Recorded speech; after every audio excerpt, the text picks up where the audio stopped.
ताज़ा घडामोडी पाहण्यासाठी आमच्या चॅनलला सबस्क्राईब करा, लाईक करा, शेअर करा आणि बेल आयकॉनला प्रेस करा. सेवन न्यूजमध्ये आपलं स्वागत आहे. मी आणि सहमत पवारचे ठळक बातम्या. हिंगोलीत निवडणूक दरम्यान पोलिसांनी केली 1,61,00,000ची रोकडे जप्त. हिंगोली विधानसभा निवडणूक निमित्ताने आदर्श आचारसंहिताच्या काटेकोरपणे पालन केले जात आहे. त्यानिमित्ताने वेगवेगळ्या पथक नियुक्ती केली आहे. निवडणूक संदर्भात पोलिसांच्या पथकांनी वाहन तपासणी दरम्यान आतापर्यंत 1,61,68,520 रुपयाचे रोकडे जप्त केले आहे. विधानसभा निवडणुकीची घोषणा झाल्यानंतर तत्काळ आदर्श आचारसंहिताही राज्य निवडणूक आयोगाने लागू केली आहे.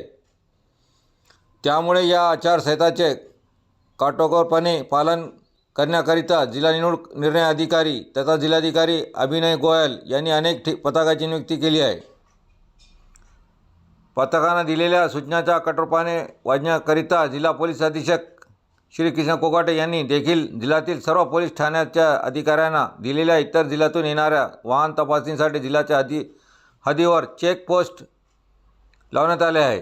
निवडणूक दरम्यान पैसा, दारू यासह अनेक बाबींचा अवलंब होतो. त्यामुळे यावर कडी नजर ठेवण्याच्या सूचना पोलीस अधीक्षक कोकाटे यांनी दिल्याने स्थानिक गुन्हा शाखासह जिल्ह्यातील 13ही पोलीस ठाण्यातील हद्दीतील वेगवेगळ्या वाहन तपासणी केली जात आहे. आतापर्यंत पोलिसांनी वेगवेगळ्या ठिकाणी 1,61,68,520 रुपयाचे रोकडे जप्त केली.